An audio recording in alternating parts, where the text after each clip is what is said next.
hit those highs, Matt. A wee moit, a wee moit. Oh no, that I couldn't do. So I have a question for you guys. A little question. Popping tops already? Yes. Craig. Got to get started early on Sunday mornings. Damn it, son. Shotgunning. What is the weirdest thing that you guys have ever had, like for Christmas dinner, like or for a holiday dinner? I'm curious. What's the weirdest thing? My family. Your well, you ate your family? This is kind of a Dahmer thing, Dahmer-esque moment. Had them. Oh, you mean like what I eat? The Yeah, weirdest like thing I've what's ever the eaten? weirdest dish that you've ever been served for like Christmas dinner? Cranberry sauce.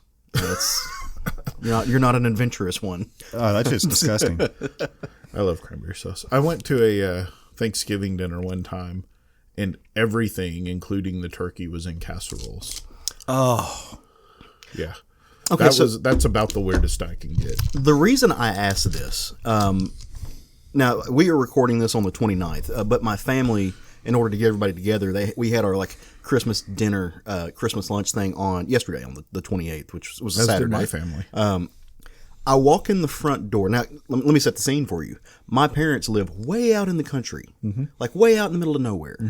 Just there's nothing there. Sounds wonderful. They're very country. Like you're driving out there, and like the only man-made thing you see for a little bit is somebody has stapled a Trump flag to a tree. That's where we're at.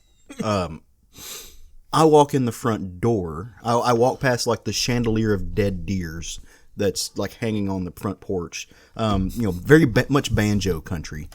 My little brother, my younger brother, I've got a little brother who's 10 years younger than me. He greets me. He's a little country fuck. He greets me at the front door, hugs. Hey, bub, how you doing? It's all great. He's like, you want some beaver? And I had the same look on my face that you had, and I'm taken aback for a moment. And I'm like, is this? You're like, I'm gay, right? Is this an innuendo? Family beaver? Is this a metaphor? Like what? Do we need to? I thought we had this conversation, strictly dickly. He's not giving up on you.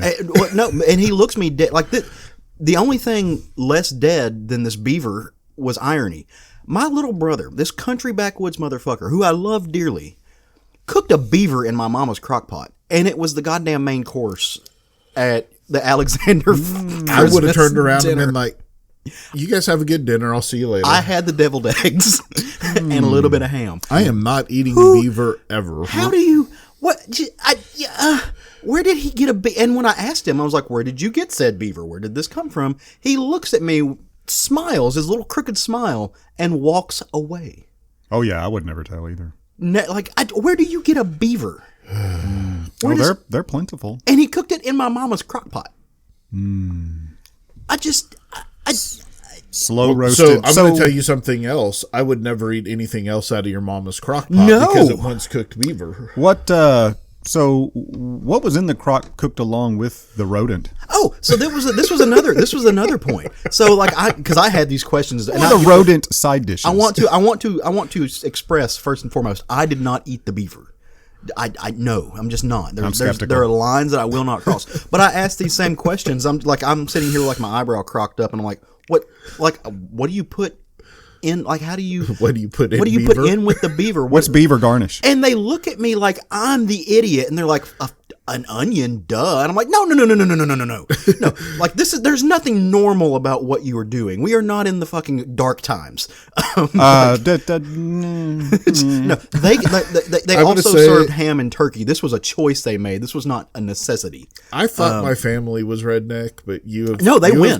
Mine win. You have topped mine. Mine win the redneck awards. So has your family also eaten raccoon? So as I was eavesdropping I was talking to my grandmother over in the normal corner, and my family were discussing these things back and forth. That's an empty corner. There was two of us, my grandmother and myself, and I think she's got dementia. So so as I was listening to them, their conversation they're having is they're finding out where they draw the line, and I hear my dad and they're going, well, I'd never eat a possum, but armadillo wasn't bad.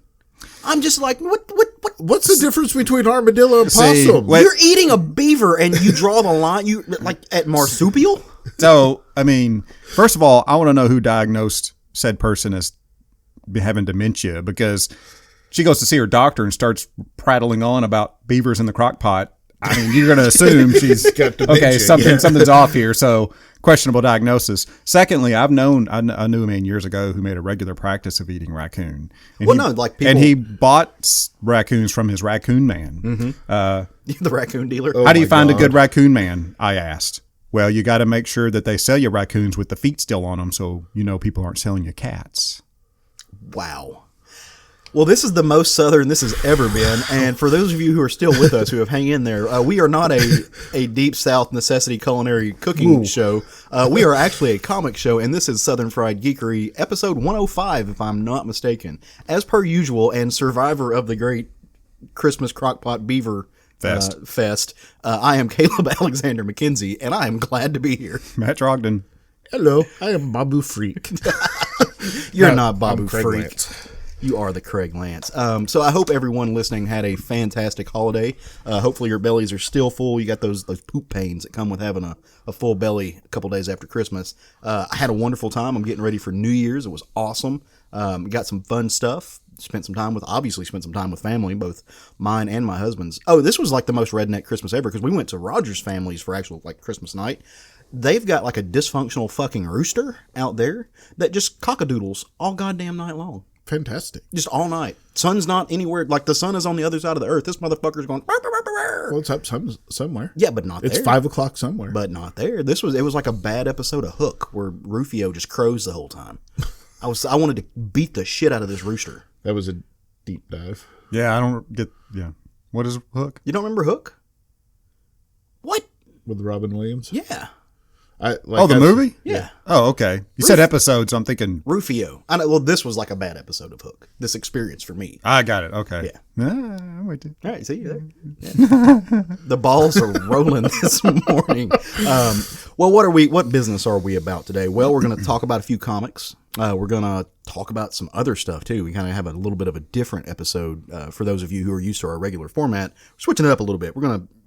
I don't know where we're going to go. Who knows? Who can say? I have nothing. I have nothing to go by. There's no roadmap. It's chaos. It's pure chaos. I have the least notes I've ever had for a show ever in my life. Same here. I kind of enjoyed prepping for this show. I didn't. We've been trying to keep him from hyperventilating all week. Matt is going to drive this train off the rails. I have a feeling it's going to be fun times. But first, if you want to see what we've been reading, maybe you need more comics in your life, and you want some more conversation, you should 100% come join our Facebook group. It's on, it's popping, things are happening. There's folks, they're talking. Wendy's been trolling the shit out of Craig about Star Wars. Yeah, thanks, Wendy. I just played along and answered the questions like you weren't trolling me. But I knew what you were doing. Yes. I knew. We opened up our Star Wars forum this morning. And I just posted a link there this morning too. So I know you guys read a lot of comics. I read a lot of comics. We collectively read a lot of comics. And we read some good ones this year. And so there is a link on our Facebook page and our Twitter page. I can't figure out how to link to our Instagram page. That's weird. But it's a place where you can go and you can tell us your favorite comics that you read in the year of 2019. And please tell us. We want to share your answers with the rest of the world. I want to know. I know you want to know. Matt doesn't give a shit. I'd care very much, actually. The rest of the world is our audience, so we need you guys to answer so we can share with the rest of the world what your answers are. It's just fun times, man. I love lists. I mean, you guys know me. I've got a spreadsheet for spreadsheets. I got really excited when I get to make these things. So throw together a list, man. Tell me what your favorite books were. Tell Craig. Craig wants to know. Matt wants to know. We needs it. We needs to know. And in the meantime, while you're doing that, read some new stuff. And we're going to tell you what new books to pick up next week at the end of the show. So hang out, stick around for that. Don't run off. Nobody's going to serve you beaver or anything for sticking around. You can't do that over a podcast. So I promise you, if you ever come to my house, I will not serve you beaver. No. If it cannot be bought at a Walmart grocery store, not that I just shop at Walmart, but that's the standard. Mm-hmm. Like for meat, if you can't buy it at a normal butcher, I'm not serving it. That's a good rule for life in general. The closest I had is I went to my brother's one time and we're eating barbecue, and about 3/4 of the way through, he tells me it's deer. Oh, that's not bad. I'm not a big deer fan, and I knew it tasted off, and it was, don't wait until people have started eating to tell them it's not. I feel like you should tell somebody what they're putting in their mouth. Yeah. As a general rule, you should let them know what's going in their face. Yeah, you let them know. That depends on the game. Before you put it in their mouth, tell them that you're doing it. Unless you've established a safe word, you have to do these things. So questionable. The safe word is bananas. I've eaten rattlesnake before. That was good. No. I've lived a weird life. As I look into your eyes and I can see there's judgment, I'm going to There's accept no judgment that. there. I'm eating fish, pig, cow, chicken, maybe one or two other things. That's about all I really care to eat in my life. That's fair. As far as meat goes. Yeah. Well, you know what I did while I was avoiding Some plates comics? of beaver? I read comics this week. I read a shit ton of comics this week. I feel like we're just going to keep going back to the beaver story through the whole. Look, this is the most I've talked about beaver all decade. It's going to make his decade list. The best of the beaver. Coming from the gay guy. I really thought it was an innuendo, and I was really proud of him for making a fuck joke. But Once again, he avoided it. turns out he's too wholesome for that. So what comics did I read this week? Well, I'm going to drop a short stack on you real quick. I read some things that I actually really, really enjoyed. So first and foremost, I finally got around to reading Mr. Miracle by Tom King and Mitch Gerads. Now, if you remember this book throughout the year, it's going to hit a lot of best of lists at the end of this year. Maybe not ours, I'm not sure yet, but it racked up a whole lot of shiny awards. Like Mitch and Tom both won Eisners for this book, and personally, I think they were extremely well earned. I thought this book was brilliant. It was a great character study, kind of a window into fatherhood, sacrifice, and even though it's about gods, it really does explore human relationships in a very realistic way. And sitting down and reading this in one setting, I think it really hit home how just really well crafted this book was. So if you haven't read that yet, you need to go grab it, and that's Mr. Miracle.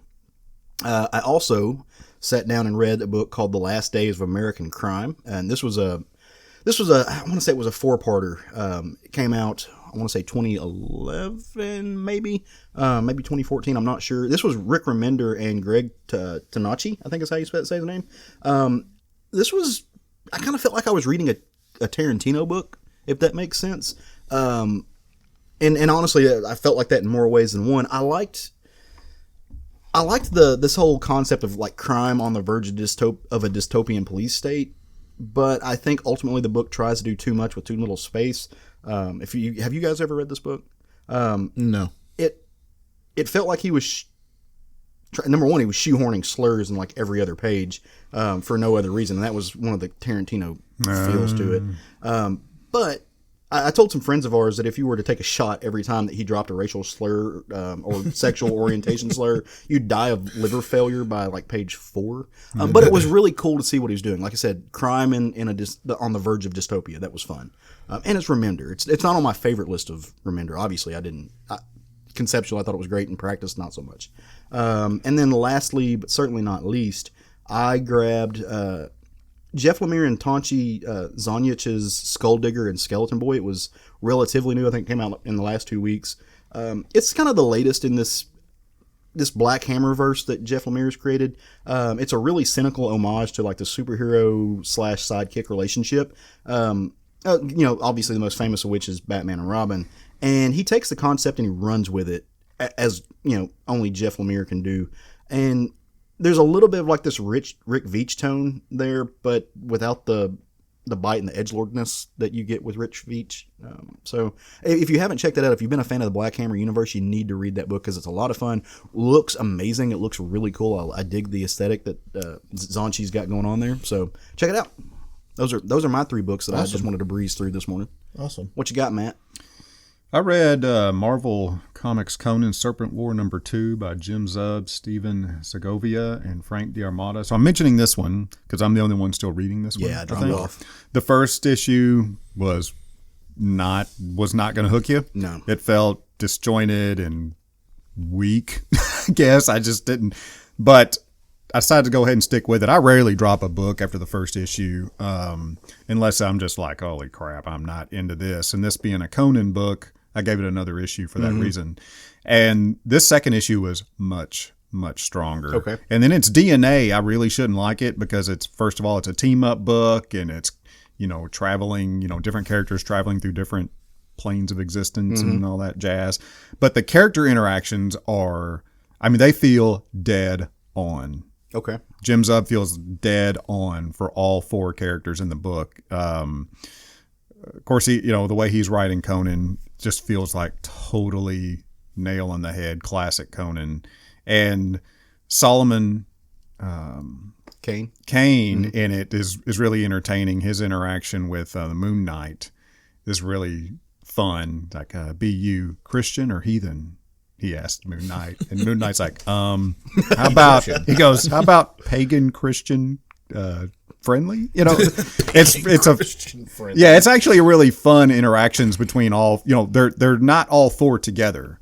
Two of them, you know, are kind of teamed up separately, but this was much better, I will say. I recommend giving it a shot if you're a Conan fan specifically. I may do that. I jumped off, and like you said, jumping off a number one is not usually the thing I do, but this was kind of the second foray into a Jim Zub written Conan book that kind of let me down. And I love Jim Zub. I think he's a great writer. I do too. This just wasn't. It wasn't for me. Yeah.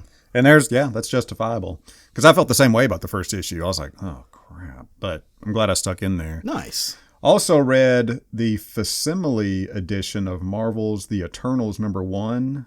This was written and illustrated by Jack Kirby. I heard of him.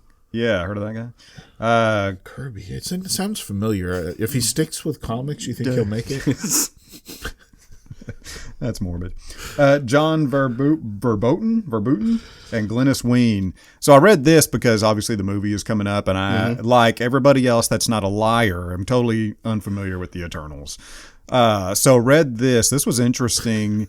This is if you're familiar with the crackpot wackiness that is Ancient Aliens on the History Channel, that's where this feel. Okay. The idea of, you know, eons ago, an alien race came to Earth and planted seeds, and there were essentially 3 different types of being that these ancient aliens left on Earth.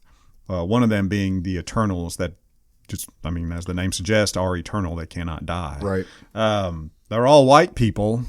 So it's not in the movie. They're obviously getting away from that, you know, the white supremacy edge of the Eternals. But still, it was... it's interesting to get a little background on that, seeing where this is going to go into the movie. But now, have you read Neil Gaiman's Eternals? No, I've not read nothing ever of Eternals. You should check out Neil Gaiman's Eternals. Yeah. If you're trying to prep for the movie, you should read that. Yeah. Okay. The only person I know that really is dug deep into the Eternals that I personally know is Castro. Yeah. Really. Also, #3, I read Apocalypse Limited Toxic #14. Specifically, now there's a whole bunch of people that worked on this book. Specifically, I'm bringing this one up because this one contained part of a regular story called Bogeyman by John Wagner, Alan Grant, and an artist that just goes by Smith. So that guy's on the run from something.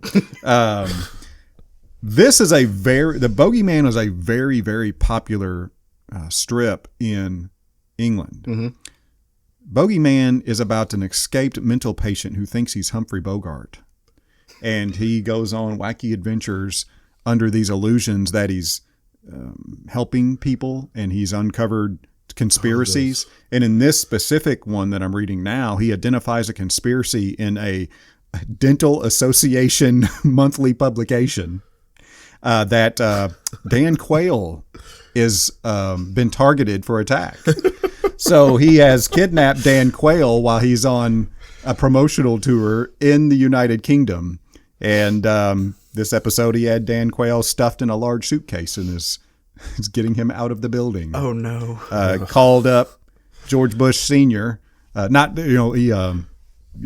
Dan Quayle got access to a phone and calls up George Bush Sr. to let him know what's going on. This is a batshit crazy. It sounds like it. And this is a very popular strip in England. I can't explain some of the things the English dig. But it sounds amazing. It's so weird. It's like, where is this coming from? It's ludicrous. It's strangely interesting. It's so ludicrous.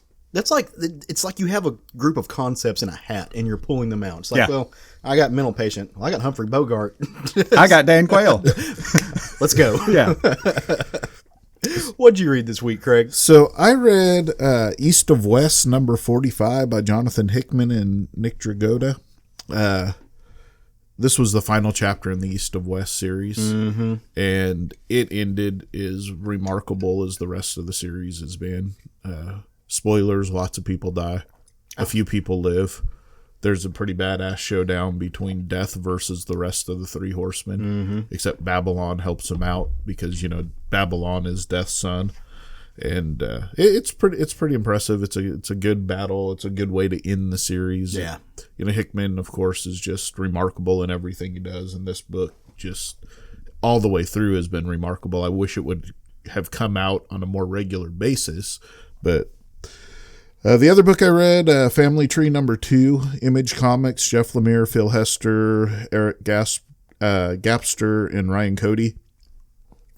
This is Lemire at the top of his game again. Yeah. It's really freaking good. I read this as well. Yeah, the grandpa shows up to try and save. In the first issue, the little girl gets, or little boy, I don't remember if it's, either the child gets the curse of turning into a tree, and grandpa shows up to save them in this issue. And of course, the mom doesn't believe grandpa's there to help, and everything seems nefarious. But it seems like grandpa also has grafted his son's hand onto his body, and his son had turned into a tree as well. So very interesting, very crazy Lemire at top of his game type stuff.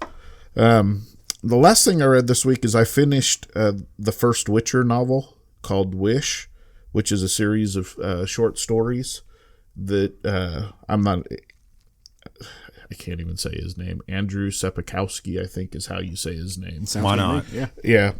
Anyway, so he, it's basically, if you've watched the Witcher show, they've taken and translated a lot of these into the episodes for the show. However, when you're reading it, you actually get more of a feel for what they are, which is adaptations of fairy tales. Like there's a Beauty and the Beast one, which they didn't put into the show. There's one that's very Rumpelstiltskinian. Ooh. How's that for a word? Yeah, That's a good verb. So actually, and they actually showed this one in the movie when the princess marries the hedgehog guy. And, he's has claimed his right to, it's that one, but in the book they tie it into Rumpelstiltskin. Okay. Because, he says, well, you know what happened when they didn't let Rumpelstiltskin have what was promised to him, so. Bum, bum, bum. Yeah, so there's a lot of these, they're all kind of tie-ins to modern fairy tales, really, and kind of retold in this Witcher universe with kind of this evil twist to them. It's really worth the read if you've enjoyed the Marvel series. I mean, the Witcher series on Netflix. It's definitely worth the read. Okay. So. Check that out. I guess, are y'all both finished with that? With the Witcher series? Yeah. I'm like 8 episodes in or so. I've got a few. I think you're on the last one. I forget which one I'm on. I don't have much left. It's been good. It's been okay. It's a good series. I think you both liked it better than I did. It's did. a good first series. Yeah. I'm interested to see what they do with the second season. I felt like the first season was adequately done. There were some things I would have liked to see done a little bit better, but overall I enjoyed it.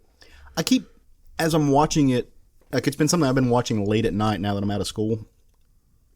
I keep finding reasons to get distracted, which I don't know if it's equal parts me and the show or what, but I keep finding reasons to digress from my viewership and find other things to do. So I'll be honest, if it wasn't for Henry Cavill in it, I probably he was so good as The Witcher. He's kind of kept me around for the show. His acting in it. Okay.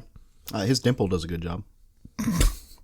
He plays the part very well. If you've ever played the video game, yeah, he has channeled the actor that played the part in the video game. All right, I've never played the video game. I know they're beloved. Like I know people who Witcher. I've only played Witcher 3, and it's one of my favorite all time. Yeah, video games, I think that's a common thread. Like I keep seeing that people keep because I'll keep looking for Witcher 1 and 2, and nobody ever talks about those. But you say Witcher 3, and like people lose their freaking minds. Yeah, it was a very good open world game. Yeah.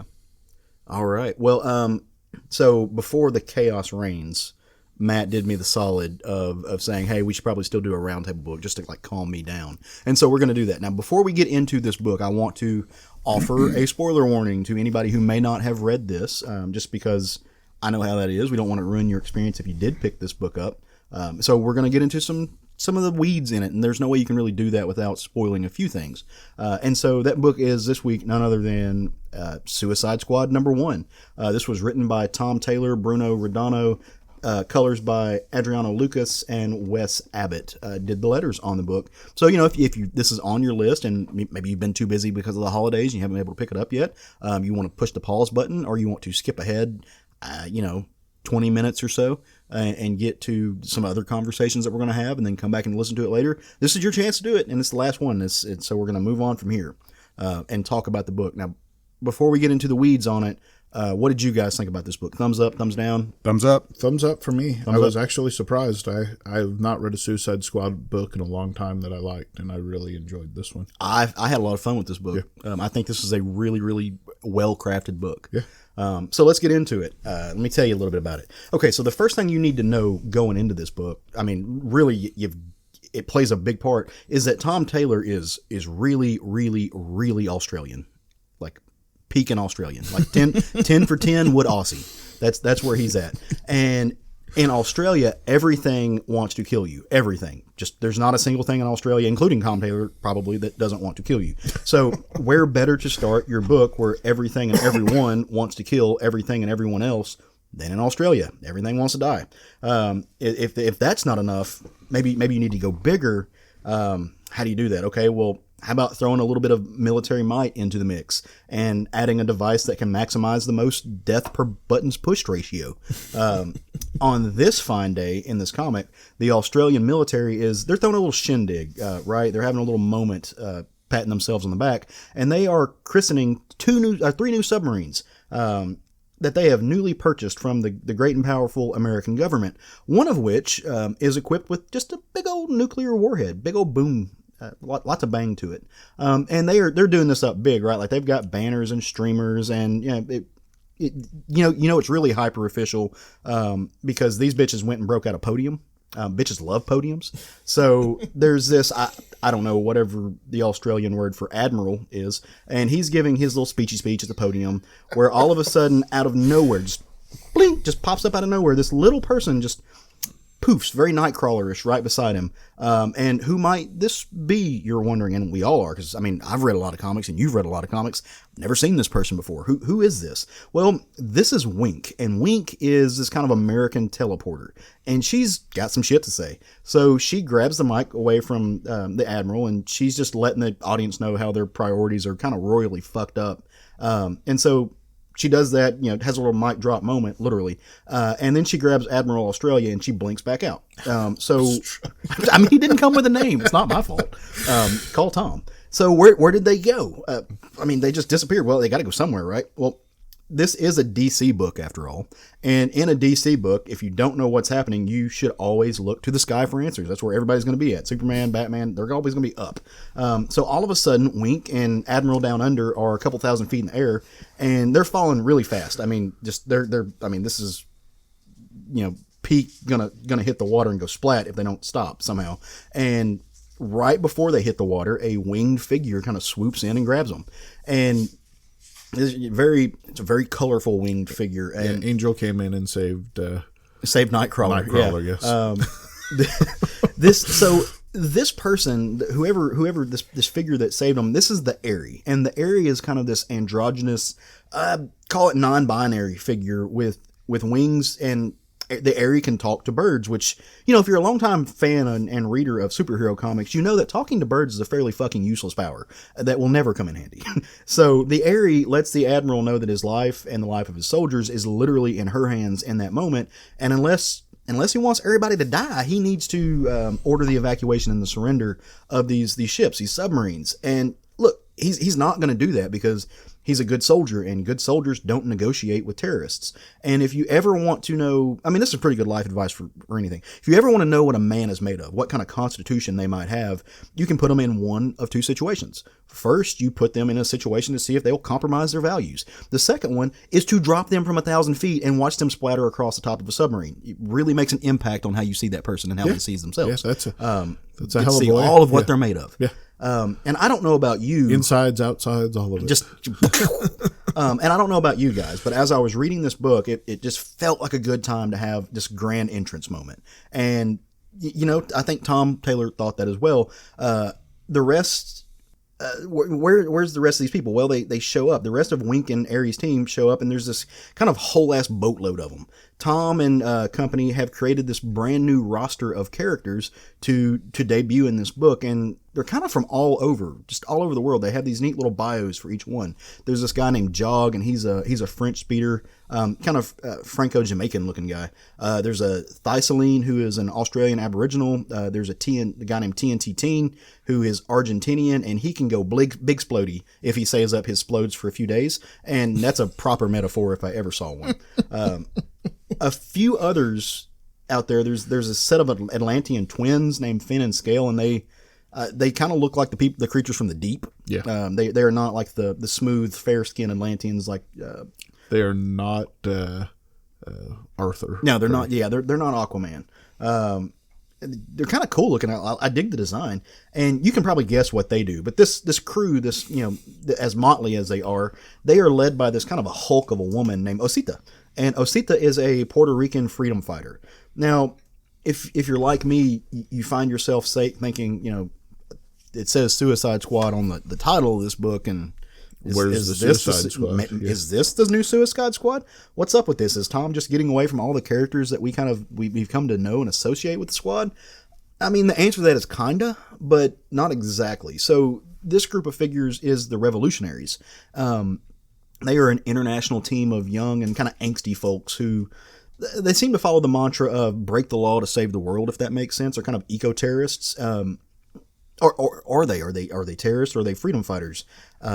It's in this book, just kind of like in the real world, the difference between a freedom fighter and a terrorist all really depends on who's telling the story. In any case, this crew just got themselves a shiny new submarine with a nuclear warhead, and they made a lot of noise doing it. So you can imagine that they've caught the attention of a lot of people. This was on the national television. This is an international event. They stole a nuclear warhead. Yep. This is not a thing that happens with regular occurrence. And so who's sitting back watching all of this go down? Well, you can take a guess, and I'll give you a hint. Her initials are Amanda Waller. So she controls the Suicide Squad. Now, we've seen the first figure that we know. She controls, I should say she controls what's left of the Suicide Squad. And she's kind of brought her pawns all into the room because the U.S. government has to muster some kind of response to this. You got to remember, these were Australia's subs, but they bought them from the U.S. So if you know anything about the Suicide, anything whatsoever, the Suicide Squad, it's always a bit of a revolving cast. There's all these characters that kind of come and go. They pick and choose who they have based on, number one, who they've got arrested and who's available, and who they want to write, really. So who do we got? We've got Deadshot. We've got Harley Quinn and King Shark's hanging out. And we know them, right? Like, this is kind of a core group of the team. Even if you've only seen the really terrible film, the really terrible award-winning film, you know who these characters For are. costume design, let's be clear. Yeah, true. And good costume designs. So surely the theft of a nuke demands just the rest of these A-list villains from the Suicide Squad roster, right? Like, your bigs have got to be here, right? You would think. So let's see, who else do we got? Big guns like Zebra Man, the telekinetic guy who looks like a zebra for no apparent reason.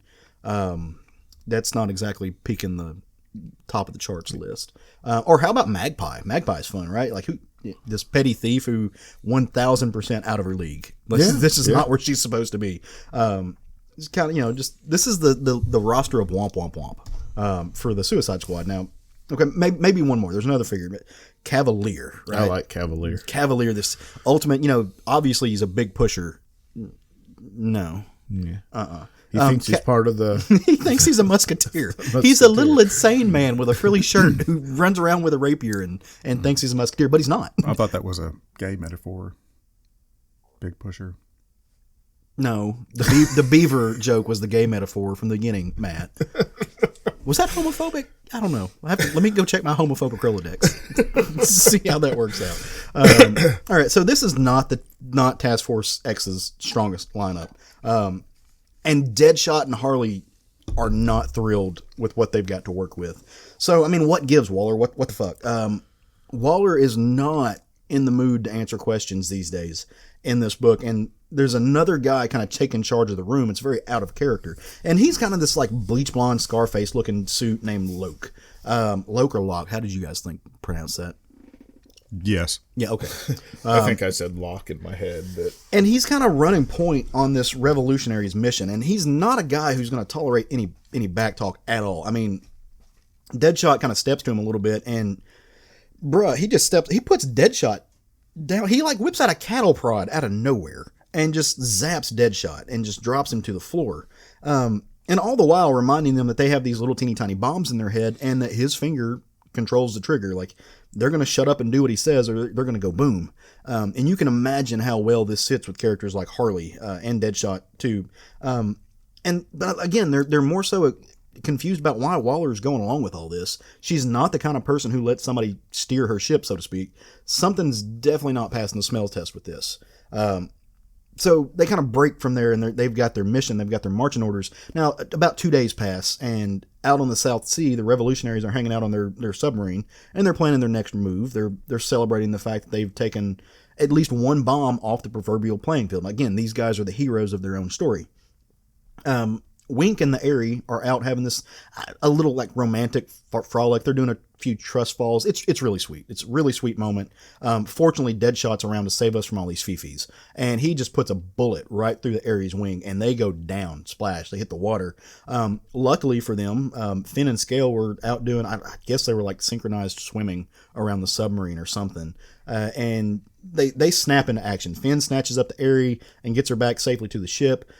Once they're on deck, he realizes that he's lost this like mental connection that he had with his brother, that he had with Scale. He can't hear him in his head anymore. You know why? Matt, do you know why? Tell us why. Because fuck him, that's why. He's hanging out in King Shark's chompers. And let me tell you something about King Shark. If you didn't already know this, King Shark's a sadistic bastard. And he leaps out of the water. And he does this just so he can bite Scale in half in front of his twin brother. I mean, that's jacked up. I don't care how much dysfunction you have. That's a little fucked up. While all of this is going on, Magpie has managed somehow to infiltrate the submarine. And I mean, it makes sense. She's kind of a master thief. She can get in and out of places. And she's sneaking around, and her orders are to get to the bridge and to sink this ship. Now, look, like I said, getting in and out of places, that's what Magpie does. But this is beyond the scope of what she's used to doing. And, you know, she rounds the wrong corner, and I guess she runs into the wrong person. And, you know, up on a helicopter watching all this is Amanda Waller, and she just sees Magpie's vitals flatline out. So, you know, they just lost a teammate, and Task Force X decides that it's time just to put all their cards on the table. And the revolutionaries are kind of the same opinion. A shark did just bite one of their people in half, you know, so it's time to, you know, let's slow down. Let's get on the ship. And so they all jump on the deck, and Harley and Cavalier are leading the charge for the Task Force X. And in what may be the most glorious moment of the book, Cavalier kind of just takes point, because that's who you want in front of you in a fight, is the insane man who thinks he's the Three Musketeers. And Osita just puts her whole fist just right through his head, just in one side and out the other. Sad. He My goes favorite down. new character died in his first book. he ain't gonna make it. And so, for those of you keeping score at home, that makes it 2-2 for everybody. And now, don't forget, while all this is going on, you've got Deadshot, and he's hanging out in a helicopter with Waller and Loke, and he's kind of watching all this, and Loke is kind of holding him back and directing what's happening. And Loke tells him, you know, shoot him, you know, pop them all. And he does this, but he doesn't hit them with bullets. What he hits them with are these same little bombs, these little tracer tags that Waller has had implanted in all of Task Force X. And boom, there you go. That's been the master plan all along. You know, at the beginning of the book, when Harley and Deadshot were talking about, you know, we've got other people, this is not the best lineup. This was all just a big ruse to get more people under Loke's control. And they're not okay with this. They don't like being used. Number one, I mean, they're Task Force X, right? They're being used against their will and tools, but they especially don't like being told what's not happening. And so they've got a big problem with this. And they go to Waller. They're like, dude, you got to get your dog on a leash here. Like, bruh, he's way out of line. Like, look, we hate you, but at least you're the hate that we know. This he's out of control. We don't know what direction he's going in. And like, what gives? Like, what's going on with you? And that's when Waller drops the biggest bombshell of the book at all. she's quitting. She's done. She's tapping out. She's through. And Loke is going to be in charge of Task Force X. You kind of felt the whole book that she was holding on to something, that there was things going on. If you've been reading DC, you know Event Leviathan just took a big toll on basically all these clandestine groups. So you wonder in the back of your head, if you're me, if maybe that's got something to do with it all. But who knows? All we know is that she's turning in her badge and gun, man. She's going home, and very, very un-Waller-like place to be, and a lot of tensions created in that book, and that's where the issue ends. So there's a lot in this book. I don't know about you guys. I think Tom Taylor is a incredibly good writer. Craft-wise, this was one of those books that I can find nothing wrong with it whatsoever as far as the writing goes. But it's also one I'm not particularly interested in the characters. Like, I don't think I'll follow through with this book. But if you like these characters, if you like this kind of young, dumb, fast-paced action, this is the book you want to read. Like, this was just pure fun. And brutal in a lot of ways. Now, I will say, I'm confused about the art in some places on this book. For instance, they've got the submarines that aren't ever used as submarines. Why not just show it as a ship? Because all they ever do is float on top of the water. It just, I don't know. It seemed like a weird place to have a submarine when you don't ever use them as a submarine. They haven't got around to it yet, Caleb. You know, just... The thing I noticed I kept looking at these ships, and I'm like, that's not a submarine, that's a boat. King Shark got demoted from King Shark to just Shark. Yeah, he's just the shark. Heck of a demotion. I guess that's what happens when you spend some time in prison. But, I enjoyed the book. I'm going to probably stay on for a few issues, probably the first story arc, and see how it goes. Mm-hmm. Again, Suicide Squad generally isn't my thing, but I enjoyed this issue enough to see what happens with it. So I'll probably get a few more issues and see how it goes. Yeah, I'm going to stay on it, see how it goes. I have no history of Suicide Squad. I've never read a Suicide Squad book. Altogether, I'm usually turned off by team books anyway, and I've never had any real interest in any character. I decided to look into this to try something new. You know, Tom Taylor has established himself as a very competent writer. So I really liked this book. It was a lot of fun. It was really funny.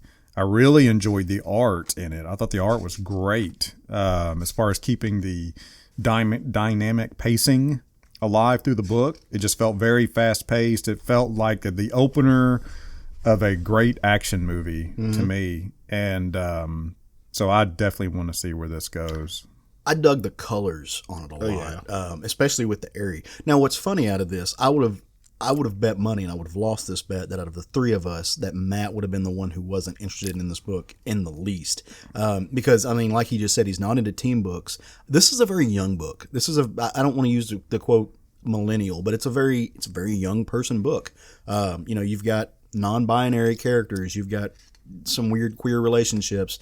It's international. It's touching on things like global threats and governments that propagate it. And it's funny to me that, because like I said, I would have swore that Matt wouldn't have loved this as much as he did. That being said, I would have also said on paper I would have liked this book better than anyone, and I knew you were going to dig it, Craig. I have zero complaints. It was a lot of fun. I'm with Matt. The art, the colors just stood out. Especially, I love the way Shark, as we're now calling him, is drawn throughout this book. Yeah, that stuck out to me a lot throughout. And just kind of, I hate the new guy, the new leader, but you're supposed to hate him, Loke or Locke or whatever his name is, Tone Loke, we'll call him. But you're supposed. Look it up, kids. Oh boy, you're supposed to hate him. So it's going to be interesting. They kept the two main characters. If you're a comic book speculator, this is a book you want to pick up, because there's a shit ton of new characters in it, and there is a chance that one of them will become a big name at some point. It felt like I was reading a big boy version of Champions. I mean, we mentioned Jim Zub earlier, and I think these characters are very similar to some of the stuff they had in Champions, but it's more of a darker take, like you would expect from a Suicide Squad book. Yeah, don't get attached, because, like I said, Cavalier was my favorite. He was gone. I would personally like to thank Tom Taylor for not making this a Harley Quinn book. Right. You know what I'm saying? Yeah. Like everybody seems to want to do Yeah. when Harley Quinn's in a book. So thank you very much for doing that. But the writing, the little things that I appreciate is like this made me laugh out loud. All the character, introducing the characters, his character introduction for the shark, telepathic, hungry. Loved that. I was like, oh, awesome. That's all I need to know. Well, I mean, I had that similar moment with the area when it was like, can talk to birds, useful in no way. Yeah. All the little things like that I really appreciate. No imagination. Have you not seen Beastmaster? Having a bird that you can talk to is useful. I mean, maybe, but the ferrets were better. For sure. I'll fight you over that. Oh, Those the little ferrets are were awesome. better. Ferrets are rad. Yeah, man. I think all in all, this is a good book. So one of the things that always interests me about Suicide Squad books, I mean, the very premise of it is breaking the law for the sake of the law, and essentially that's the same thing that these freedom fighters are doing as well. But I mean, Suicide Squad, Task Force X, it's a government entity. Like, this is a government program that it's essentially using slavery. It's definitely using the threat of duress against these people to do what? To save the country, to save. You're shredding the Constitution to save the Constitution. So these are adverse ideas in and of themselves, and I think Tom, he's showing what that looks like on both sides of the coin. Like, to me, that's a lot of what this book is about, because if you break down where they come from, you've got these two groups, and they all think that they're doing the same thing. They all think that they're the good guys, and they all do some pretty heinous shit in that they justify to themselves as being in defense of something else. So I'm curious to see where he takes that, because that's your underlying thread in any Suicide Squad. Well, it'll be interesting to see how he interacts Batman into this, if he does, because one thing you've always had in past Suicide Squad books is this interaction between Amanda Waller and Batman, where Batman, it just despises her for running this program, and even, because she was the person that started the entire Task Force X. It was her idea, it was her baby, and so there was always this butting of heads, and I'm wondering what's going to happen there if they integrate that at all. But I'm sure they will at some point. Yeah. Her character from the film, and again, not that we usually tie things into film, but I think that was actually one of the better parts of that movie. They really nailed her character, because she's not a good guy. She's not a bad guy. She's very much get the job done at any cost kind of person. And she holds the mission, the quote unquote job, in a higher regard than she holds herself usually. And certainly in a higher regard than any member of the force. Oh, because she has no respect for them whatsoever. No. And I mean, Loke definitely doesn't have any respect for him. But she at least respects the position that they're in. Yeah. Because she's always been willing to. It's kind of the difference between having a manager that works with you and a manager that you just work under. Mm-hmm. She recognizes that she plays a role in this. I think she recognizes the evil in what she's doing to accomplish the goals.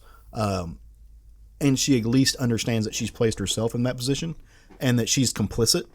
Whereas this new guy, I don't think he sees himself as complicit at all. He sees himself as a puppet master, which is dangerous, right? Because, I mean, then you have no constraints. And you're dealing with people who might just as well want to die than save your fucking country or work for you. And so that's going to be some tension that pulls into that. And especially bringing in these people from a different country now. Yeah. They have, so we'll see how that. I like this new speedster they've got. They kind of, like I said, Flash Franco Jamaican guy. And I wonder if he's a Feed Force user. Like they don't really explain. I kind of dropped off a Flash, and I know there was a whole lot of digging into the different forces. Mm-hmm. So it's quite possible there's more Speed Force users now. Yeah. So. I mean, he's definitely a metahuman any way you dig into it. Mm-hmm. So, yeah, I'm curious to see where this goes.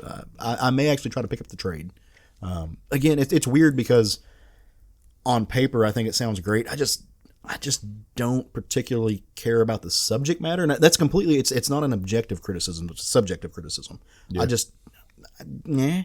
Well, I'll tell you, the art and the colors were enough to keep me in on it. Well, and I'm not, the subject matter is a far second to the actual writing, Right. Just the dialogue, Right. Yeah, that's what's. No, that's why I'm on like I board. said, it's 100% well written. Like Tom Taylor, over the past 2 years, I would say a short list of maybe him and Donnie Cates, maybe Kelly Thompson, are some of the just cream of the crop rising up the fastest that I've ever seen. Zdarsky maybe in that group Yeah, although I mean he had Sex Criminals, so as the artist. yeah. Oh, he that's right. switched He to did write write. that. Yeah, Fraction wrote that. Yep.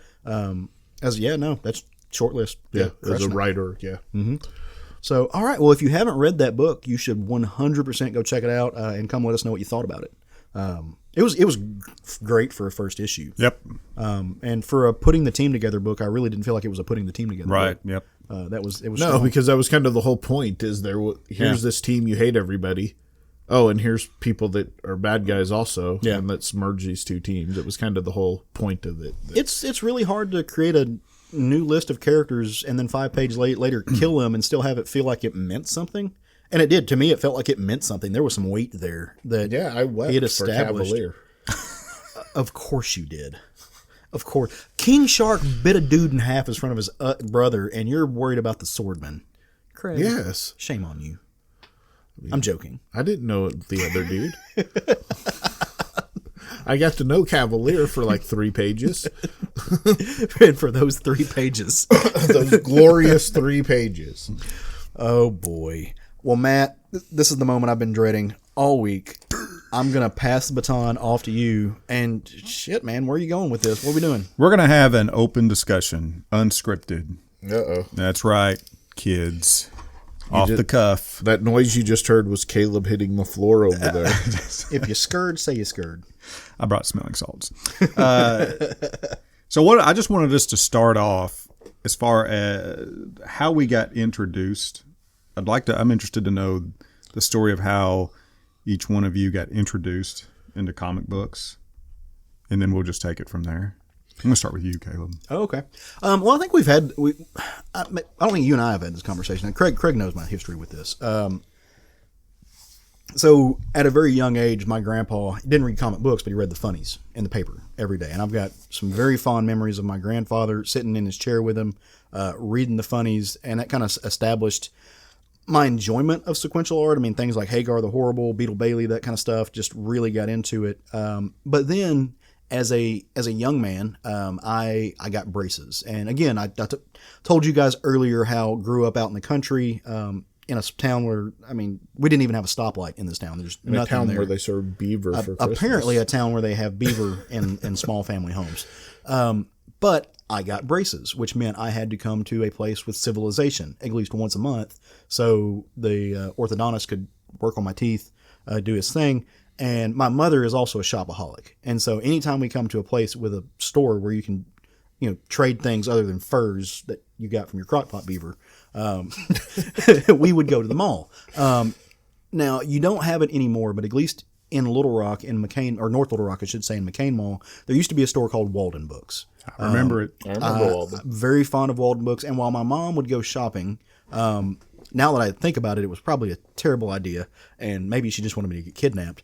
But she would leave me alone to my own devices in Walden Books. That was very common. Back yeah. in those Oh yeah, days. no, Mine did the same. I'm completely making a joke, but yeah. So she would go do her thing. She wouldn't carry me along with her. I would sit and I would go to Walden Books because I love to read. I was a bibliophile at a very young age. I used to just consume literature at a rate that was way above my scale. Was way too much. I went to the library, especially during the summer, like every day to pick up a new stack of books. But that's where I found comics because I was sitting around looking at the shelf and go to the magazines and look at all the pretty pictures and back in the day this was before the direct market kind of took everything over, and they had comics in places like grocery stores and like Walden Books and other places. So while I was waiting, I would grab a comic and I would start reading like, hey, this is kind of like the long form of what my grandpa read in the paper, and I would check it out. And for me, it just so happened that one of the first books that I fell in love with that really sparked my interest was The Avengers, and it was the Kurt Busiek, George Perez run. And I mean, I was hooked for life at that point. Like, it didn't take long. and built a relationship with the people who worked at Walden Books. And like, they're seeing a little fat kid who has braces who just wants to come in there and read. And they took a liking to that. And so they would kind of save up the books because I only got to go once a month. And they would, I didn't even know what a pull list was back then. And I didn't have one, but they would pick the books they knew I would like. And they would give them to me, and I'd spend my allowance money on that. And that's just kind of where I went. And I was there. I was hooked for life, a fan of the medium. And before I even knew what a medium was, and kind of went from there to the image books. I found books like The Darkness, and it was mostly steeped in superhero books. I didn't start finding non-cape and tight books until well later in life. And that's, we all evolve in our taste, and that's kind of where I'm at now, with a fair amount of superheroes, but just expanding the medium outside of the big three did a lot. Nice. So like Caleb, and probably like everybody from Caleb's age on up, we got our start reading the funny pages. Yeah. That's where you got your start into this kind of medium, I guess you would call it. Yeah, unless you're my husband, who doesn't know what he's Calvin a little younger Hobbes than is. you, though, so it's, and that was one way my parents would encourage me to read, is they'd give me the funny pages every Sunday morning, and I'd sit down and read and, play with my toys and read the funny pages. And that went from there to, you'd go spend some time with my dad, and he'd run to the convenience store and come back and hand me a couple of Wendy and Casper books or Hot Stuff books, that sort of thing. Yeah. And I wouldn't say that developed my love for it, but that was kind of an introduction into it. And when I got a little older, Richie Rich became huge. The cartoon was on TV. The comic books were huge. We were buying them and taking them to school and reading them, and we'd trade them with each other like you would trade baseball cards. Oh, hey, I read this one, and we're passing them around. So Richie Rich was kind of my first love of comics, and it was more of the culture than it was anything. And then as I got a little bit older and got, I want to say about 5th, 6th grade, Mad Comics at the Mad Magazine at the supermarket. You'd go into the supermarket and your parents we joked about it, but my parents always sent me off to go do something else when they were shopping. Right. I don't know how many times I'd feel like I'd been gone for hours and have to go have them page my parents. Oh, to yeah. Get me. Oh, yeah. Yeah, that was a pretty common occurrence. So, they'd send me to the book aisle or whatever, and I'd go over there, and, after you're there for 2 hours, you go find your mom. Hey, can I have this magazine? They don't even care what it is. Sure, take it. And so Cracked and Mad Magazine, I read a crap ton of in that time range. Yeah, I actually think about this a lot, because we think about the people who established love of comics, and you have your Stan Lees and Jack Kirby's and everything, but I kind of wonder if we don't give Harvey Kurtzman not enough credit for really developing and laying out a foundation for a whole bunch of comics readers who wouldn't have otherwise found comics. Well, I absolutely loved the satire in magazine. I loved, you take a movie that you just watched, and then the next month you pick up the book, and it retells the movie in this satirical way, and you laugh through the whole thing. And then you got, Spy versus Spy and things like that going on in it.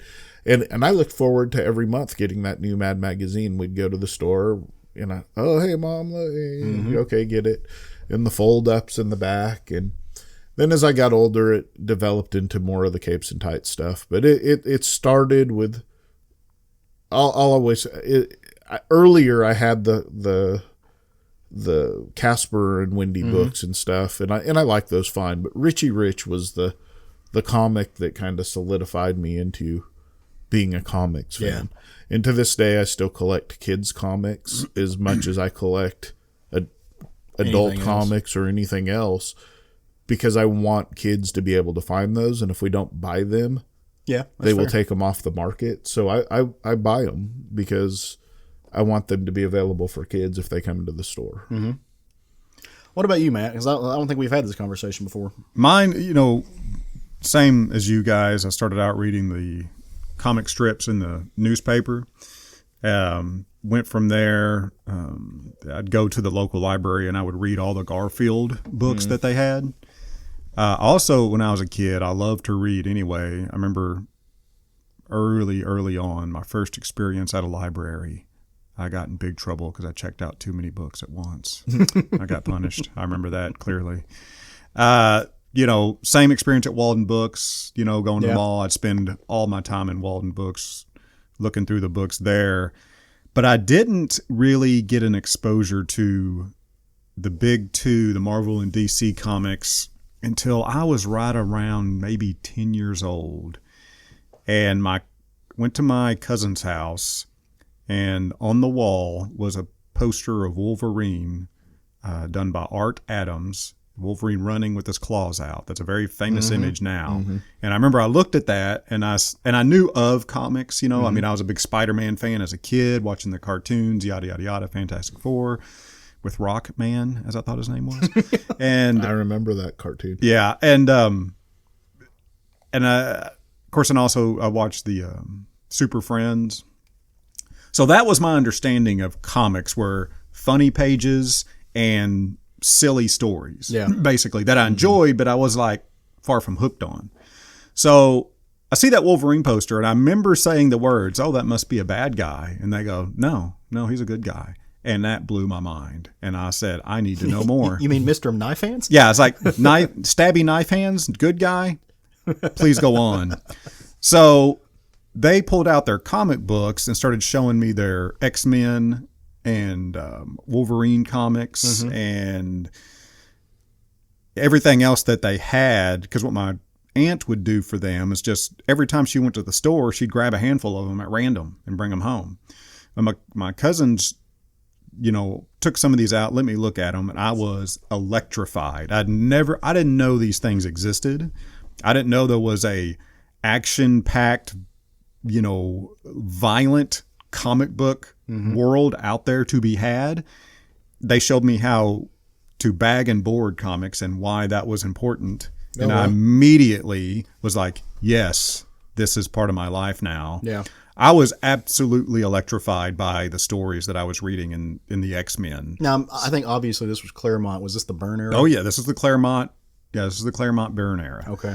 And so I was addicted immediately. However, I had no money. I was not given an allowance as a kid, so I couldn't buy them for myself. So I had to, basically my Christmas and birthdays revolved around comic books. Okay. And, once I convinced my dad to start giving me an allowance based on my interest in comic books. So I started getting a $5 a month allowance. So I could buy 2 a month, essentially. Maybe more than 2. Because, I'm old. Because I started buying them around. They were 75 cents to, I remember when they went up to like $1.25 in that, in that area. So I could only buy a few a month. Bought them from the spinner rack at the local grocery store. Then I found out there was a comic book store in Little Rock. That blew my mind. First time I went there, I thought it was the best place I'd ever been. If you'd asked little Matthew if you wanted to go to Disney World or the comic book store, without hesitation, I said, go to the comic book store. Mickey Mouse can suck it. I want to go to the comic book store. That's the best place on earth. I remember thinking the guy working there was the luckiest man alive. And this comic book store was not a celebrated place to be. This was a windowless cinder block building that was, kind of creepy, but now, man, this was over The in West Little Rock, Illuminati right? was running in the background there. yeah, it was, but I loved it. I could not go. So all I ever asked for was gift certificates to the comic book store when I was a kid. And Still a good present for any of the three of us. yeah, and I got one of those for Christmas this year. Did you? And I love getting them still. But when I was a kid, you give me a $20 gift certificate to the comic book store, that was a golden ticket to me. Yeah. I could go in and buy a comic off the wall. And and making that choice was torture. The first comic I bought off the wall was Wolverine #8, where he and the Hulk are on the cover. I love that cover. I love that issue. That was, of course, Chris Claremont wrote that, and John Buscema illustrated it. I've read that countless times. It is still excellent to read. Yeah. But, this exposed me to a world I didn't know existed. I thought comics were funny and fun, and I didn't, I read this first issue of Wolverine, and he's killing people by stabbing them in the throat with his claws. I was blown away that this was a good guy. Right. And that, there were these kind of complicated characters out there. And so I was counting the days. I wanted to get a job as a teenager so I could buy the comic books I wanted to buy. I could get a car and drive to the comic book store, and get the comics I wanted. That was what fueled my work ethic in so many ways. That and getting laid, obviously. So you brought up, something interesting that I'd like to delve into a little bit. How did you get into capes and tights type things? Like, obviously that was your path. For me, I grew up watching, I'm not old enough to have been alive when they were airing originally, but the Batman 66 television show was deep in syndication when I was a child. Yeah, same here. The Superman, black and white Superman television show was on every day. Super Friends was a huge thing. Super Friends led to me and my friends playing superheroes. Which one are you going to be? You know, I was always Green Lantern, by the way, in case you're wondering. Oh, interesting choice. That tracks. Yeah. So, well, it was, and I knew those, and I watched all those things, but again, they were lighthearted. They weren't a reflection of comics. Certainly, in my time, they were still a reflection of comics. Is in my childhood, but certainly by time your childhood, they were no longer and there's not much age difference, but. So it's interesting for me. So, like I said, I'm a little bit younger than you guys. Mine was right in the middle of the image boom. And so I graduated from quote unquote capes and tights. Again, Kurt Busiek, George Perez wrote The Avengers, which is still my all time favorite run. Just for nostalgia's sake, absolutely love it. But, on the same shelf was, there were books like The Darkness. There were books like Spawn, that were these very kind of same thing, very dark heroes. There was also, Michael Turner's Fathom, which I tried to buy and start reading until my mother saw it, and she saw these, her young son looking at these scantily clad women, beautifully drawn, very sensuous poses, and she decided that, no, that wasn't for me, and, well, she was right. She would come to regret that decision years later. Foreshadowing. I just wanted to read the story. But it was looking at these books and the way that the anatomy was drawn and how weird and, hyper extended everything was, how again the violence played a part in it, but it's not just the violence, it was just the way that things were spread out on the page and the storytelling, and they looked like people but they weren't people, and I think I used the word extreme, and so did everybody else back then, but they were, it was extreme. It was something that you weren't seeing in in television quite yet. Shows like the Power Rangers were getting bigger, and for me that was, come home after school and you'd watch the X-Men cartoon, but you'd also see, I don't think it actually does. It gets plenty of credit, but shows like the Power Rangers really did influence the way that my generation looked at things like superheroes, because you got the influx of this Japanese these big bright colors. By that time Transformers had kind of gone out of vogue, but you had the Mechazords or whatever they were called. I'm a bad nerd, I know. But you had the big robots, and you had the really articulated movement and the very stylized show that they were bringing over from Japan. All the bright colors, the very pretty actors, and it really did just influence where the design came from that hit me to want to read capes and tights books. Now, I didn't grow up. You guys have both mentioned, you went to your cousin's house and you had these moments where you all were looking at comic books and you would trade your books at school. I didn't have that. So I went to a small school, and I'm sure that there were people who were reading comics, but it was not a cool thing to do. And no, you would have kids over there trading Pokemon cards, and you would have these guys over there who had snuck in their Power Rangers toys to play, but nobody was sitting out at recess reading comics. You didn't have that except for little Caleb. And so I didn't get that. I didn't know that there was a community. I didn't know that there was a group of people. And when I got into high school, if you didn't read Richie Rich, yeah, you weren't part of the community. That's hilarious. I never took my comics out of the home because I treasured them so much. See, I grew up before bags and boards were a thing. They were probably a thing, but before kids were certainly worried about it. And I also grew up in a time when for $5 I probably could have got 15 comics. they were 35, 40 cents a piece when I was growing up. So much different times. My introduction into capes and tights comics was much later in life. I was a teenager in high school and dating my future ex-wife, and her brother had a whole shit ton of X-Men comic books that I would read. And that was the Claremont Burns stuff. Yeah. And, again, much like Matt's experience, I was like, well, this is much different than Richie Rich and Mad Magazine, So that kind of is what pulled me back into comics. So I took a break from comics as well. Did you ever take a break? I took a break. I made it through. So when the 90s happened, I loved when the 90s happened. The 90s comic era happened, I should say specifically. Because you're like, okay, these guys can do whatever they want unfettered. And, everything they'd been doing at Marvel was completely electrifying. I mean, they just electrified the page with their art style. So when when they found out what they were doing, I was super stoked about it. I was buying everything I could. It was interesting because you're like, wow, look at these glossy pages. Oh my gosh, this is amazing. I got this for $2. Glossy pages. All of the colors were computer generated. There were no colorists. It was all done by computers, and it was amazing. That got old really quick, by the way, much like a lot of things in the 90s comics. So it was very easy to get swept up in it because it was so new and exciting. It's like what these artists had done at Marvel accelerated. But as we all know, the staying power was not there for vast majority of that stuff because their strength was in, illustrating the page, not so much in writing. There was a lot of substance. There was not a lot of substance to those stories at all.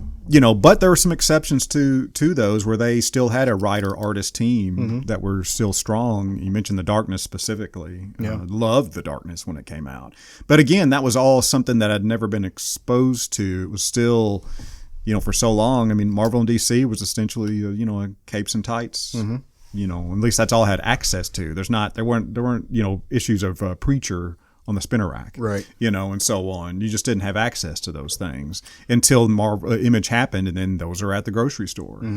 So, but I made it through the 90s, and I kept buying. I bought Spawn a lot longer than I was actually interested in it because I had such an affection for it. But finally, even that just wore out. So I dropped off somewhere in the early 2000s. I moved, and that's really what terminated my pull list at the time. Speaking of pull list, when I was told what that was a what? It's a what? You Changed can your what? whole life. So I don't have to race here to get these, So that was funny when that shopkeeper told me that because I assumed I'd have to pay more for that service, and he's like, "No, you pay less." It's like, this is amazing. You're a child of God, sir. So you are manna from heaven. So I did. I dropped off in the early 2000s because of the 90s. The 90s did it to me, and I didn't have anybody to redirect me to the quality stuff. Is unfortunately what happened because there were some great things that were coming out in the early 2000s. Some of my favorite things ever. Going back and reading them. What got me back into comics was playing the Batman PlayStation games. Okay, yeah. Because I was watching all that when the Nolan Batman movies came out. I was just super stoked about it. So my interest was still there, but being immersed in the Batman games, really, I got thinking I need to go back into a comic book shop and see what it's come to, what it's all about these days, and that's what got me back in here. So in your break? Yeah, so I took one. So again, like most of my comics buying as a kid was centered around me getting to come to Little Rock, coming to the city, quote unquote, to once a month for my braces. So once my braces got taken off, we didn't have that excuse anymore. And I did the whole high school thing. I was reading a few comics, all through high school. Then I turned 16, 17, got a truck, got a vehicle, be able to do my own thing, spending my money on other things, found some enjoyment in other substances that I probably shouldn't have found, tried to date, tried to, had a few dark years. And outside of that, after I went to college, I left, I started doing ironwork. Now, I should say, for maybe people who are listening to this show, they can't see us, obviously. That's how podcasts work. We are not your quote unquote average comic nerds. Matt's essentially a bodybuilder. Craig is large and intimidating and has full sleeve tattoos and is wearing right now decked out in Padres outfits. Big baseball fan. I'm covered in tattoos. I used to be a lot better shape than I am now, but if somebody were to walk in the room, we don't look like guys who are reading comic books as much as we are like going to go pull a mob hit or something. Bikers and fighters. What we look like. That's where I'm like. I was a biker for a long time.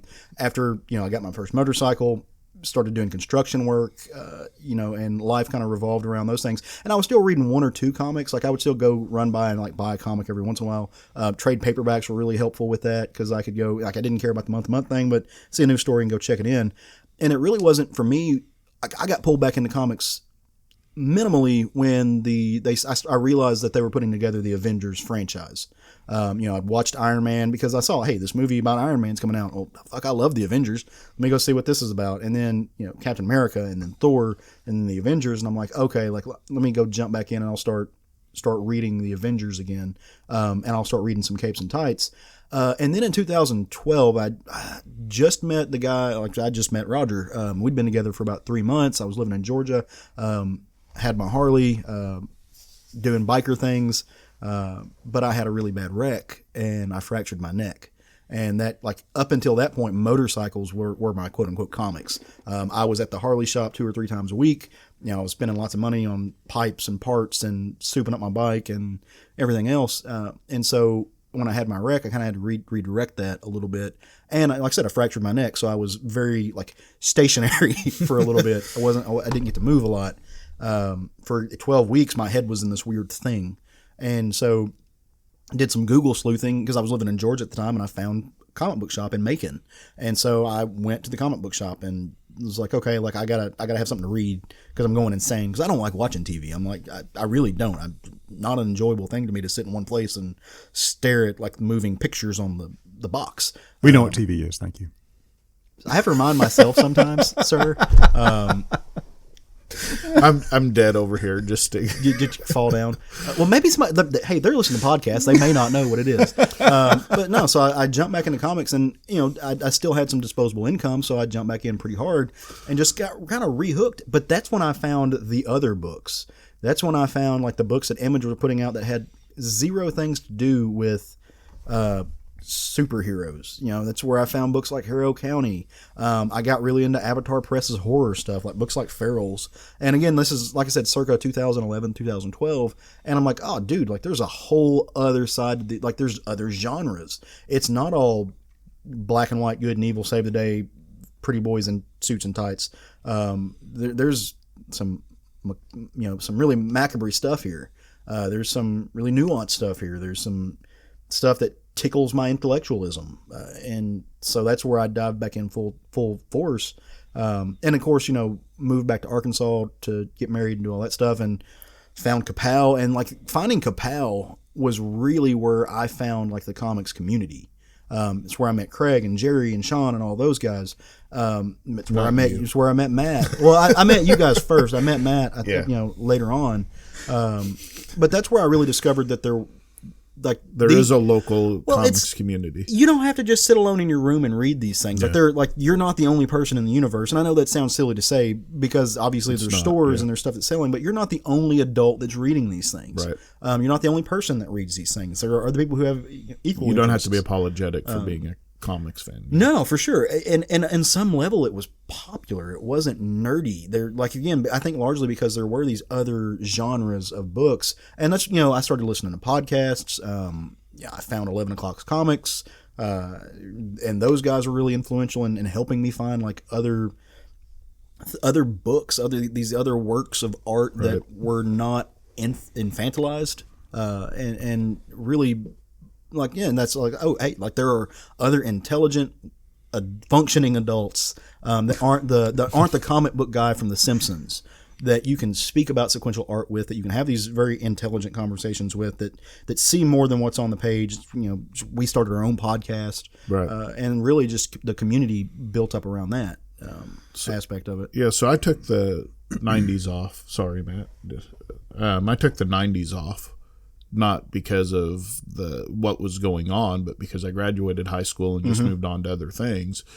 And about early 2000s, about 2003 or 4, something in that neighborhood, a friend of mine, been friends with for a long time, she said, I've been starting to read comic books again, and you handed me some of her comics to read, and I read them, and I thought, I'm going to go down to the comic book store and check it out. And I started signing up for comics. It was about the time of Civil War was happening, so it was right before Civil War. So I jumped in, I read all of Civil War, and picked up an Ultimate Spider-Man book.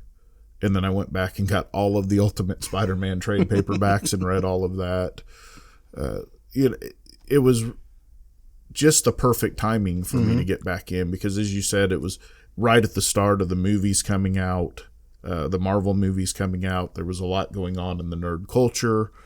And, the community where I was living at the time wasn't anything like here. And then I came to Little Rock, and same experience as you, started hanging out at Kapow on Wednesdays, and ultimately it just became a group of like-minded people, for the most part, sitting around talking comics and nerddom and things of that. So just really enjoy, being back in that culture and having a culture to immerse myself in.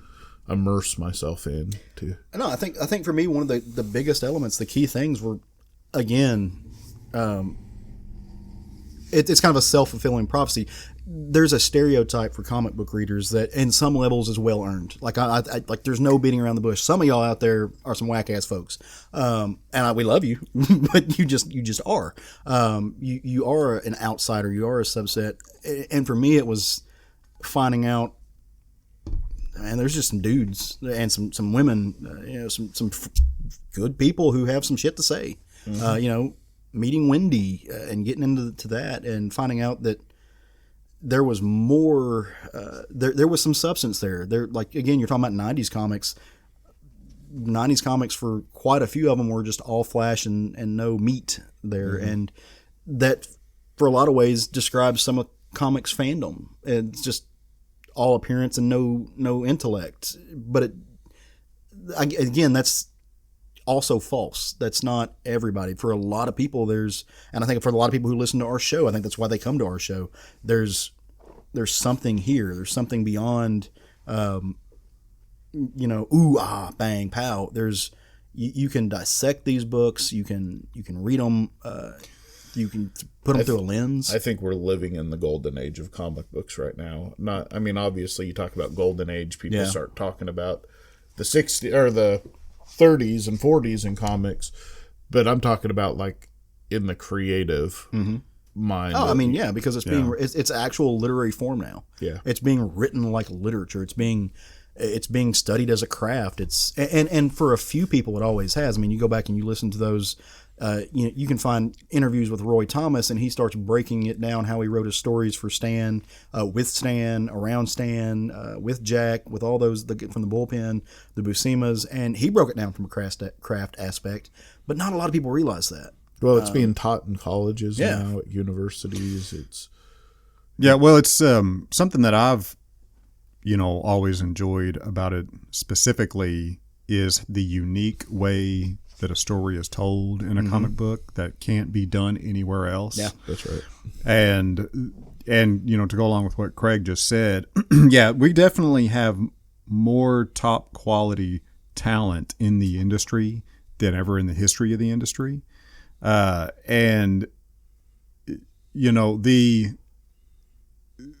two working together, writer and artist, today tends to me seem to be much more synchronized than it was so many times in the past. You work years in the past, an artist would be given a job, and then a writer and an artist would be given the job basically at random. They weren't really picked to work together because they chose to, or there was some unique design to it. They both happen to work for Marvel or DC. You're on this book, go. But now that these guys have the control over who they work with, they can write and or draw according to each other's strength, and it's, the sum is greater, than equal of the parts. Yeah. And that is what overall I appreciate about the industry more than anything, is the uniqueness of telling. Because I read a lot. I've read a shitload of prose books. Yeah. I've read a ton of prose books, and I continue to. But the reason I've always read both is because they offer two different things. Mm-hmm. I agree, and I think maybe in our next Chaos episode we can talk about our prose likes and dislikes a little bit, because I had that thought earlier when you were talking about both of you about being young and interested in reading, because I think that's common thread for all three of us. So. Yeah, but I love what you said about the link between the artist and the writer too, and I think more than maybe anybody, you owe that to Karen Berger. What Karen Berger did, it really did put a link there into formatting, into the strength of the editor for a comics editor, and what she did, and it is still doing. She's got her own line at Dark Horse now, but when you see things like Sandman and you see the artists that she put up with Neil Gaiman, when you see what she did with Vertigo, it really did. I think it goes deeper than that even. She took what was happening already in the underground. I think what we're seeing now is this synchronicity between the artist and the writer on the surface, on like your big scale, and in your Marvel books and your DC books and your Image books. But I think a lot of that was already happening in like your, San Francisco underground comics movement. So there was a lot of and it was rough, it was raw, it was kind of like punk rock of sequential art. But she took that. She took what was happening with your 2000 AD stuff, the British invasion, and she started linking up writers whose literary tone, whose writing tone matched the pencils. It's kind of like the bass player being the bridge between the drummer and the guitarist, and that was the editor. Like the editor is the bass player of the comics band, quote unquote, and that really started. At least from my experience and my limited knowledge, I think Karen Berger was the pioneer of that. She led that movement. Well, and it certainly helped that you had talents like Neil Gaiman and Alan Moore stepping into comics at about that time. Yeah. I'm not to take anything away from her, because you're absolutely right. But she brought them, and she brought them into the mainstream. Yeah. All these independent books that have existed for decades before any of that, you didn't have access to. Mm-mm. I mean, like you said, they were in head shops. Yeah. I mean, you don't have access to head shops in Arkansas. I mean, there was one. Yeah. And you had to know where it was. So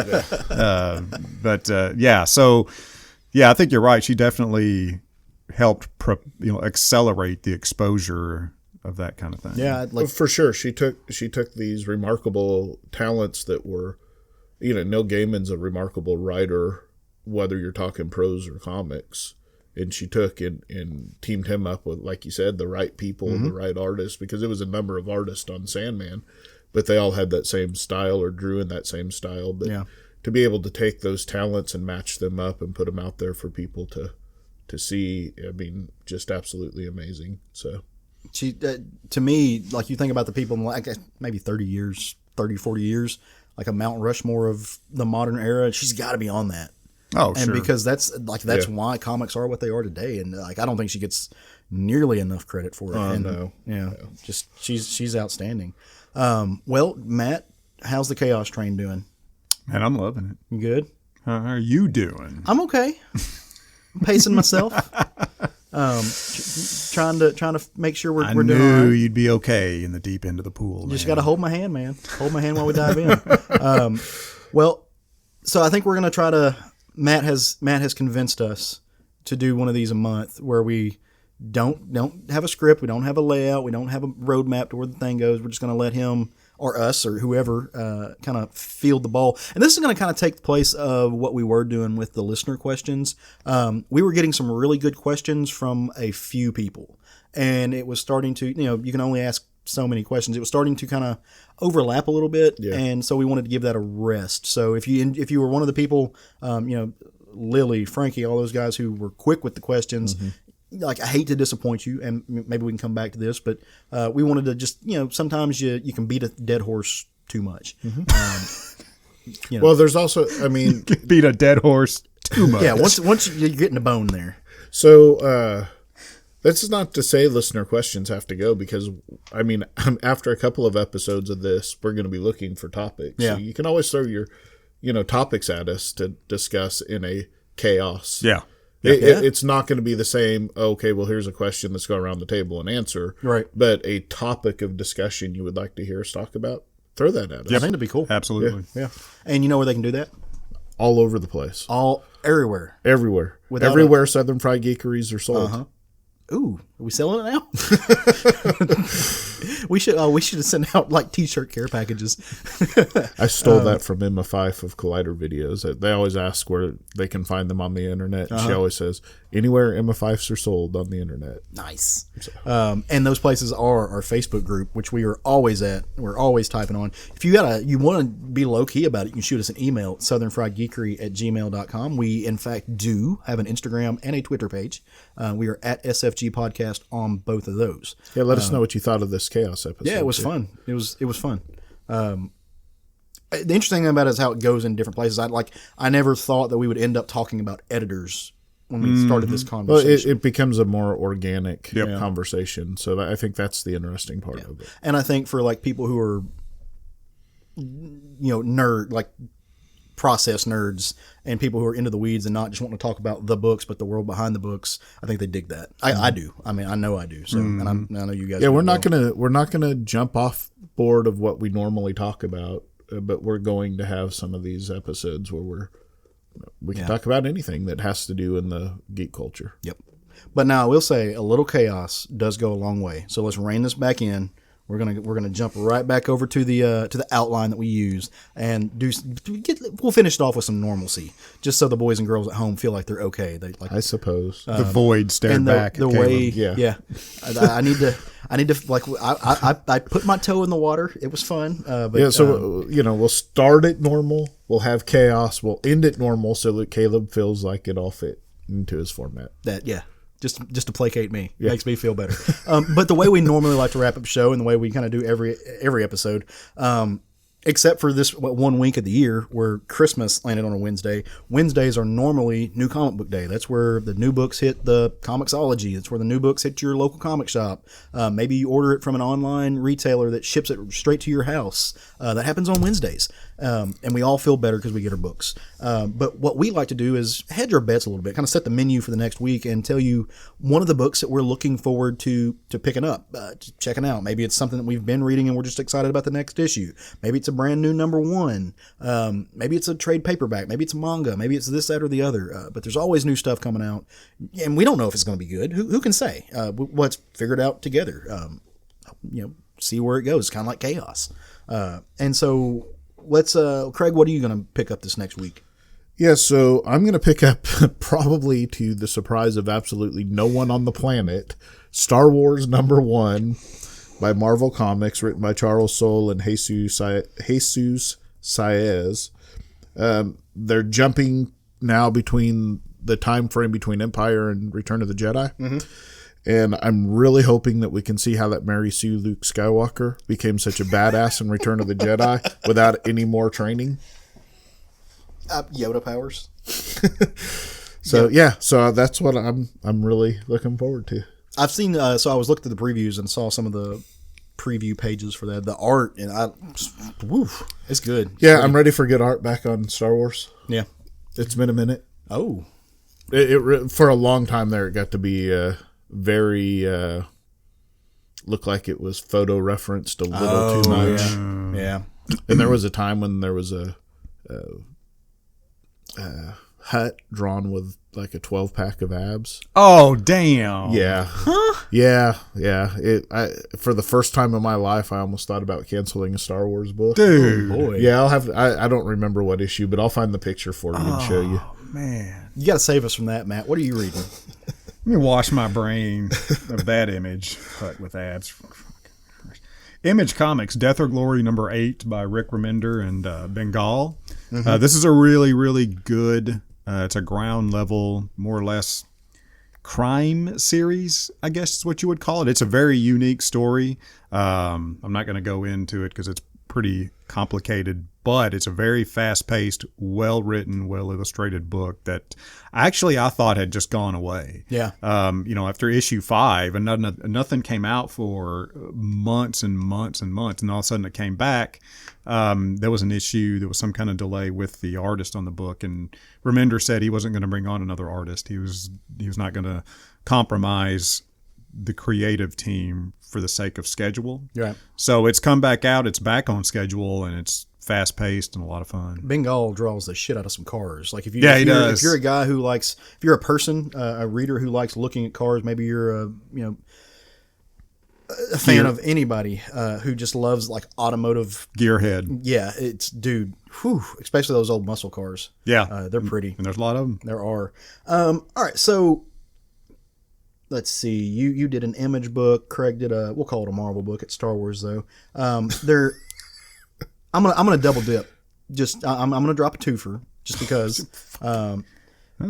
Just because, I mean, to fill out, number one, it makes a better picture when I post these things online, but also because you can't stop me nanning and boo boo. So pick up Thor #1 this next week. This is the first issue that's being written by Donny Cates and Nick Klein. I'm really excited because we're finally getting a Marvel property written by Donny Cates that I'm interested in. Not that his other stuff hasn't been great. Again, it was kind of like the book that we read, the Suicide Squad book. It's great in the way it's done, the format, the craft of it. Wonderful, just subjectively not my cup of tea. This is. I'm curious to see where we go with it. And then the one I really can't wait to read, it's a book called I Can Sell You a Body. This is written by George Cambadais, and Ryan Ferrier is doing the art. And this comes out of IDW. And the idea behind this is there's this medium, there's this like mystic, and she's selling spirits a body.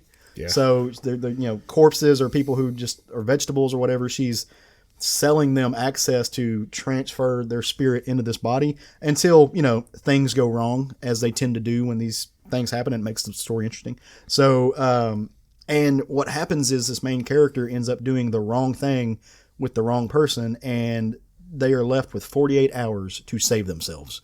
And so I'm going to check this out. Like IDW's been putting out some cool stuff. Them and Dark Horse have really been impressive in this last quarter of the year. So go check out those things. Sure. We got anything else? Anything left? I got a shout out. Can I do a shout out real quick? I got a little packy pack in the mail from a person who listens to the show that I was really excited about. And Matt, I think you will be too. And this came from Mr. John O'Neill. And inside this little packy pack was my very own copy of Dune, which I'm going to read this summer. Do it. So do it. Yeah, I can't wait. Very cool. So read it slow. Shout out to Mr. John O'Neill for that little hardcover piece of magic. Do not try to Audible. No. It's no. And it's a 800 some odd page beast, but read it right up. Yeah, you should get it. Then we'll get the movie into next year. I know. I'm ready. So, all right. Well, that's the end of our little show, guys. We appreciate you listening. Again, check out our Facebook group. Come talk to us. Come hang out with us. Shoot us an email if you need to. Yeah, and just like we were talking about earlier, building a community of like-minded, not even like-minded folks. You ain't got to agree with me. I mean, you can be wrong if you want to. That's like Craig says. Yeah, it's all rubbing good. Off on it. But we really appreciate your input. We really appreciate your time, which is kind of the most valuable thing you have these days. So go forth. Love some comments. Woo!